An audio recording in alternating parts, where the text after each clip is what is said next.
After a really long year, the mid-year match update has finally died and we are now presenting the brand new Juggling Inferno update. And today, I'll talk about my opinion on the update's maps, weapons and overall improvements. Let's go!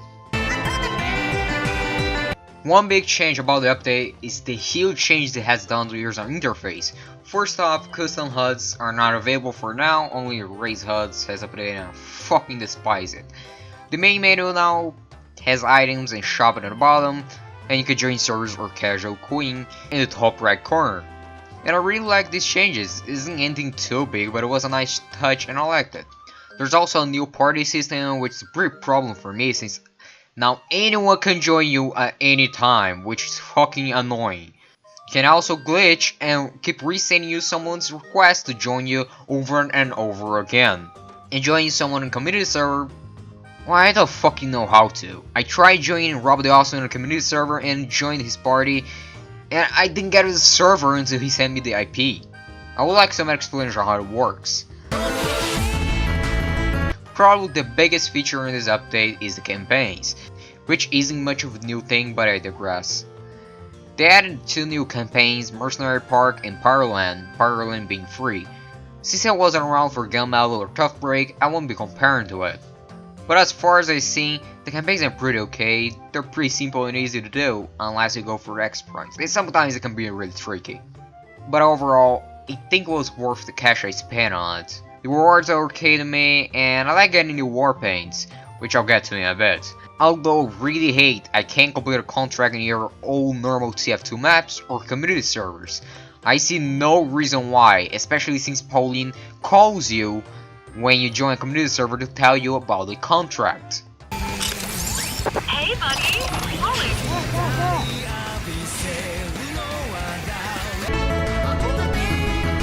The maps are really great maps. I'll talk about each one individually.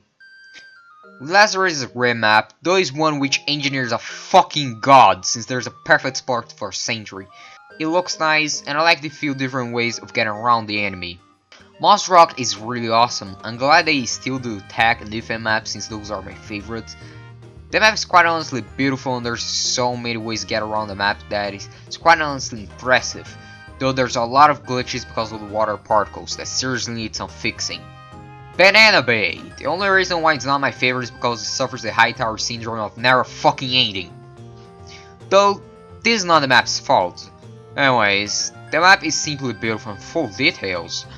There's detours everywhere, a lot of flanking paths, and it's always hilarious to see third place get smashed by the train. Brazil, surprise surprise, it's my favorite map.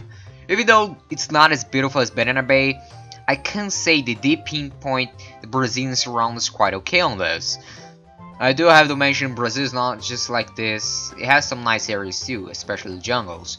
But that aside, it ends up being my favorite map because you can be a real son of a bitch with flanking and be the most annoying player in the server. Some of my favorite moments so far in this update has been this map, and the best jokes I could possibly hear from Brazilians about Brazil has come from this map. In closure, I wish I could talk about this map, but the issue is that I only managed to play it once and it was for a short time. The second time around it made my game go from 300 frames per second all the way down to fucking 5 frames per second. It's a horribly optimized map that seriously needs fixing. Mercenary Park is my third favorite map in this update, but it's seriously broken. You can get stuck in certain spots, you can get behind this wall as an engineer and never once leave that spot because nothing can hurt you. Only explosives. This spot really worries me since I have no clue sentries can fire at what's outside. If it can be highly exploitable since it cannot be damaged unless a big range explosive. Although it can currently be exploited since you can set it down on spacer and have it destroyed and have it healing your allies for as long as humanly possible.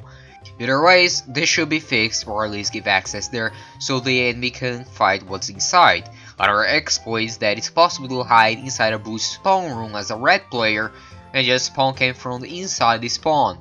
I have no idea how this one wasn't noticed before releasing the update, but it's something that seriously needs to be fixed. I'm gonna be honest, I didn't give a shit about taunts. All of them were boring to me. The only one I kinda liked was the Banjo one, but that was about it. Though I did love both of the new Pyro taunts. Headcase is perfect taunt when you're an annoying bitch, and Thruster, I yet to get kills on it. Expect a video of that at some point. And now the new weapons. I'll go through each one individually, with the exception of Slap Attack since I don't have yet. Dragon's Fury is really hard to master. It has the same range as Flamethrower, but works like a rocket launcher. It can cause massive damage on right hands. I call this the anti-pyro weapon. The Thermal Thruster is my favorite weapon with this update. It's simply perfect. The range is amazing, the speed is triple a pyro speed, even faster than a charging demo. I do like that the switching speed in this weapon is really slow. It really makes you have to think about where you're going to land and actually plan out when to bring this weapon out. To be honest, I only say Detonator is better because it can cause more damage, but if what you need is navigation, then Thermal Thruster is for you. The Gas Passer is useless for me, but it can be useful at times. The second banana, to me at least, is a straight upgrade from Sandwich. I know, I'm quite alone on this one, but I do think the faster recharge does have a lot more than the normal Sandwich, and it heals just as good. Even though the particles right now are amazing and works perfectly in sync with the player, the last thing you'll ever want to do is to play with a high ping. Because before it was hard, now it's fucking impossible. I love the Warpaints, mainly because it can be used pretty much any weapon, and the reason why I play Pyro 24/7 is because I don't like using stock. So it's good having variety, though I do hate you cannot use it on right-owned weapons. I like to use it on my 6-year-old Power Jack, or my Strange Detonator, but nope. I don't care about hats. I don't think casual is that bad, to be honest. Yeah, screws are slow, but the servers are probably dying because there's like 100,000 players playing 50,000 out of fucking nowhere. Though I do think it's slow and hopefully will be fixed. Competitive still dead though, if that's even a thing nowadays. Though now everyone's fucking Pyro, which is a nightmare. All 12 players are Pyros. After that bum nation that was Meteor Match, it was good to have this update. I like the map, stunts, and Thermal Thruster, although it's not the greatest update and needs some fixing. It did fix a lot of issues with weapon rebalance and Flamethrower, which I really liked, and I appreciate Valve still not dead and gave us a good update after a year.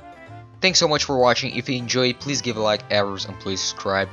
Thanks so much for this kind donation.